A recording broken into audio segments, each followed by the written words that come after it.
Grabe talaga.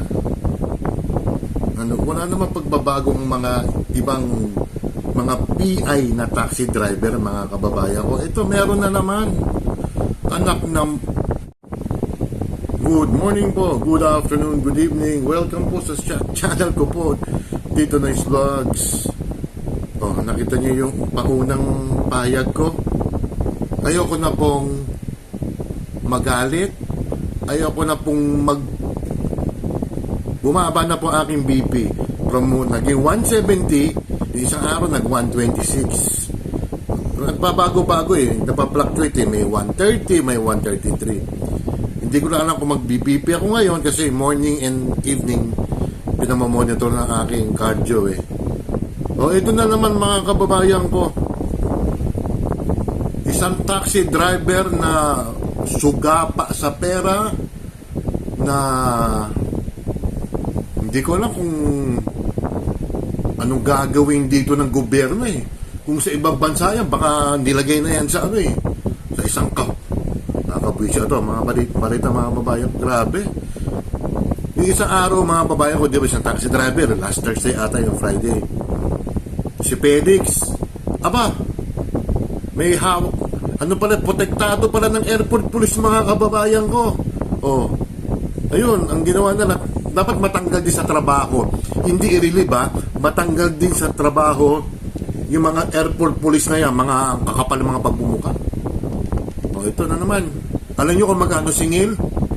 Panoorin nyo. Iinit ang ulo nyo. Alam nyo ba, Terminal 1 to Terminal 3 or 2 kilometers lang layo. 2 kilometers, 2 kilometro lang. Alam nyo, sino yung taxi driver na sugapa sa pera? Nakangkapal ang muka? Eto. Ay nahuli na namang abusadong taxi driver sa NAIA. Ang singil, 5,000 piso para sa biyahe mula po Terminal 1 papuntang Terminal 2. Ayon sa Terminal 1, ayan. 2 kilometro lang po. Yung taxi driver na yan, PI ka. Oh, Philippine Island, ibig sabihin nun. PI ka, taxi driver ka na. Alam naman yan, nabalitaan niya yung Felix na taxi driver, yung taxi hub na nahuli. Aba, ano pa rin? Nanloko pa rin yung tarantati sa isang taxi driver. 5,000 mga kababayan ko. Para ka nagbiyahe na papunta. Magkano ba pupunta ng Quezon kung mag-aarkila ka? Ano po? Parang gano'n na rin eh, Quezon eh. Ilang kilometers ang Quezon? Oh, mga 200 kilometers from QC. I-correct nyo na lang po. From QC to Quezon Province, mga ano yan, 200 kilometers. Bicol kasi mga ano yan eh, mga 300 kilometers or more than 300 kilometers. Ang binabayad lang namin sa van, yung ako sinasama ng ate ko, 10,000 lang. 10,000 lang or mga siguro mga 12 ganun. Pero dito sa PI na taxi driver na to, nahuli po ang driver kahapon. Ilang araw lang yan matapos may nag-viral na taxi driver dahil sa sobrang singil din sa NAIA na may kasabot umanong mga airport police. Iniutos na ni Transportation Secretary Vince Dizon na sibakin sa pwesto ang 5 airport police na isinumbong ng driver. Nangako ng masusing investigasyon ukol sa... Sandali lang, pag ibig sabihin pag sinibak nililib lang ba yan? Tanggalin sa serbisyo mga kababayan ko. Oh, may kakuntsaba pa lang airport police eh. Sige, sigurado may porsyento yung mga kababayan ko. Oh. Doon sa magkano ba sinisigil yung kay Felix, yung 1,260. Aba, siguro kay Felix yung 500, tapos yung 700 plus, doon na sa airport police.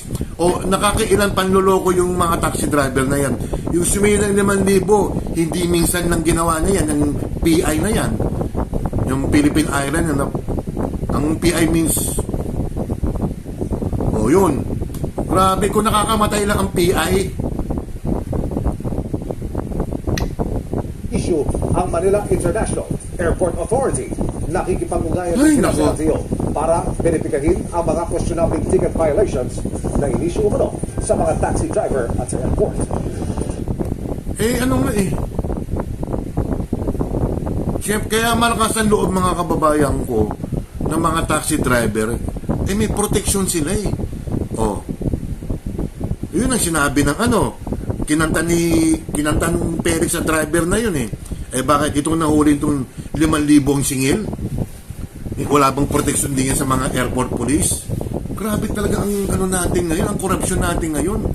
Ang tataasan ng mga sweldo sa bagay, mga airport police, organic yan sa government, sa Department of Transportation. Pero yung sa mga PNP, tsaka mga sundalo, iba naman yun.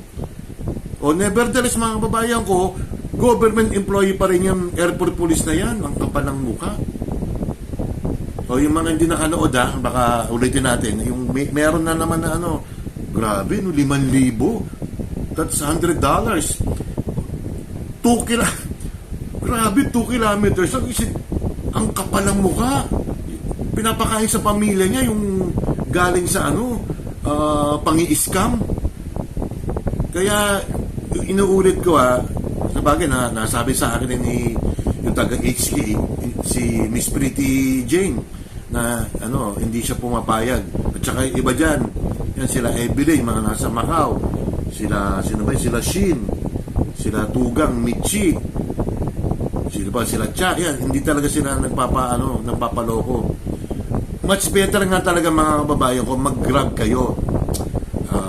In-drive, yan, mga joyride, kasi ang kakayanin lang talaga yung mga kababaihan. Sorry pag sa lalaki ginawa nun, lalo na may mga kaibigan ako kabag-anak na mga, ako 5'9" na nga ako may kamag-anak akong 6-footer Sige nga, gawin nyo yan sa lalaki.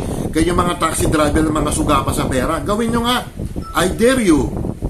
Ang kaya nyo lang babae. At sana naman, sa bagay, sasabihin ko ito, tip yung mga taga-DOTR, magpanggap na pasahero. Tapos may nakaabang na rin sa airport na police o kaya airport police na matino. Ayun, huliin nyo eksakto. Ulitin natin ang ginawa ng hayop, yung PI na taxi driver. May nahuli na namang abusadong taxi driver sa NAIA. Ang sigil, 5,000 piso para sa biyahe mula po Terminal 1 papuntang Terminal 2. Ayun. Grabe. Sana ipakita yung mukha, yung Felix saka yung naningil ng 5,000 na yan para huwag pamalisan ng mga taxi driver.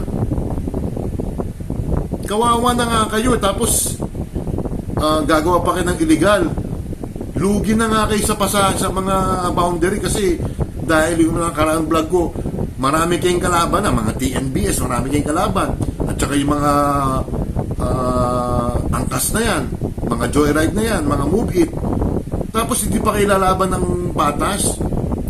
Dapat sa inyo talaga, yung lisensya, ako'y naaawa rin pero kailangan magtanda Huwag naman, perpetual ang suspension. Puro mga 20 years. Taxi driver, huwag kayo, tama ba yung ginawa yung dalawang yan? Marami nang ginagawa mga iba dyan. Meron pa nga dyan, may mga nakapaskill pa At saka yung FedEx, ang metro niya, hindi yung pinaka-device dun sa taxi niya. Ang metro ginawa niya sa cellphone. Tarantatis yun, Saludo kay Secretary Dizon. Secretary Dizon, yung airport police, please lang, tanggalin yun ng trabaho, tapos i-request sa civil service na invalid yung nila para di sila makapag-serve sa gobyerno. Magtrabaho sila sa privado lang. Napaka-harsh, no?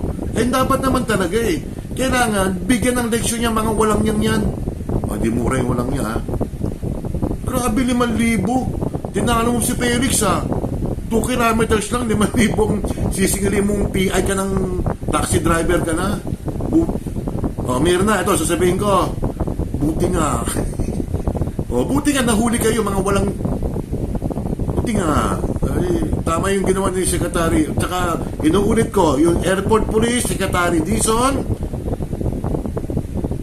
matanggal sa, posisyon ng gobyerno, tanggalan ng eligibility sa civil service. Sasabihin, kawawa naman, may pamilya yun. Ano kawawa? ang mas kinakawawa nila mga paserong mga inosente. Protector pala sila mga walang niyayan. Sensya na po Ay sigurado mauulit pa yan. Meron pa yan. Grabe, 5,000, 2 kilometro. 100 plus lang yun from here sa bahay namin hanggang SM I think kulang-kulang mga 2 plus kilometers lang 150 lang o 130 lang binabayad namin pag nagta-taxi kami. Dito sa lintik na isang taxi driver na ogag, 5,000, 2 kilometro lang. Terminal 2 to Terminal 1. Anak ng tinapay. Sensya na, medyo galit konti si Tito Noise. Shoutout dyan sa mga kaibigan ko, mga artistahin dyan, mga mistisa dyan, mga morena. Yun lang, mga modelo ng sabon, modelo ng Ajax, ng Sunrox. Napatawa ko lang kayo. Paki-subscribe lang paki-like, paki-share na mga babayan ko doon sa mga kamag-anak yung mga OFW na huwag silang padadala. Much better talaga, maski mahal, at least patas. Mag-TNBS na lang kayo. Kasi yung 2018, ako'y nanggaling sa ibang, lugar, ang binayad lang namin is from Terminal 3 to Quezon City, 850. Fair yun. Kasi 35 kilometers o 40 kilometers Tapos, yung mga taxi driver, 2 kilometro, 5,000 sisingilin. Diba? Yung 850 na yon, ang ginawa ko, saradong 1,000 binigay ko. 2018 na. O ganun dapat. Pero huwag kayong panuloko dyan sa mga lintek na ibang taxi driver na mga suga pa sa pera, mga PI. Hindi ko nilalat ng taxi driver Yung ibang mga taxi driver na suga pa, mga PI yan. Salamat po, ingat. Bye.